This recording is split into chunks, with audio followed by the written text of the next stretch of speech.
Hey, it's Matt Paxton with another pro cleaning tip. Today we're going to talk about the supplies you need when you're cleaning out a house. First thing we're going to talk about today is boxes. A lot of people prefer clear storage bins. Me, I prefer regular cardboard boxes.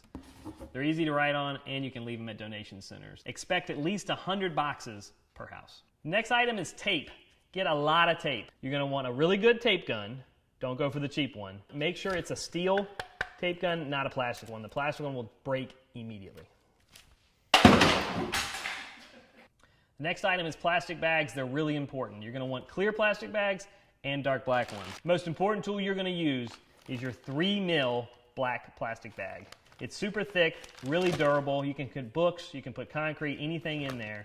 They come in 25 count boxes. I usually get about 10 to 15 boxes per house. The next thing we're looking at is masks. A lot of the houses I clean in are extremely dangerous. I want you to assume every single house is dangerous.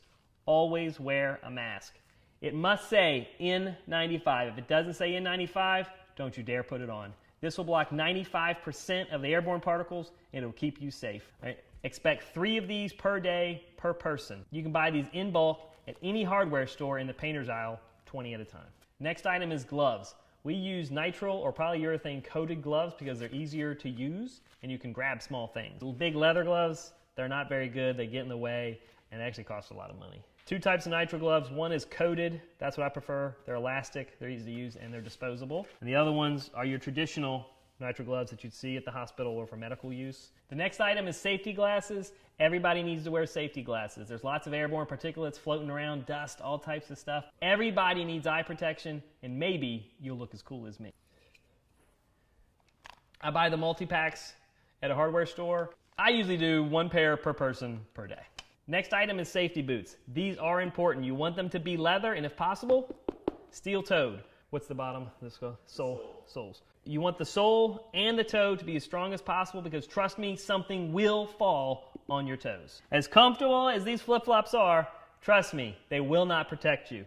$50 on a pair of boots is much better than $200 at the hospital. Next item is water. All right, this is hard and emotional work. You've got to stay hydrated. You don't need any hardcore energy drink. This is not the place to be extreme. I want you to drink 3 to 4 bottles of water per day, so bring at least a case every single day. The next item is a fish bowl, a glass fish bowl. We're going to find loose change all over the house and you need to put it somewhere. Every time you hear that, it means money's been found and we're making progress. Money, money, money. Next item is Sharpies. These are really good, strong markers that you're going to need to write on everything you got, from cardboard boxes to tape. I like to have 2 black ones and 1 silver one. Sharpie makes a silver marker? Yep, I just changed your life. The silver ones are for black plastic bags, and the black ones are for everything else. Trust me, you'll be glad you had these. Have 2 or 3 of these in your pocket every morning. I do love these silver markers. All right, what's next? Our next item is tarps. They're really important. We often do a lot of sorting outside. The tarp will keep the items safe and protected. I get 4 of these. I like them to all be 6 by 8. Finally, there's going to be a lot of items you want to keep, so there's a few more tools you're going to need. You're going to want a rake, because a lot of times you need to rake the carpet. Rags to wipe every single thing down. You're going to want a pocket knife to open boxes. And finally, you're going to need a lot of trash cans to carry things in and out of the house. It sounds like a lot to get together, but trust me, you're going to want all these items before you get started. If you have to keep stopping and going to the store to get more boxes, your momentum slows and the job takes longer. Trust me, take our list, get the items, and you'll save a lot more time and energy.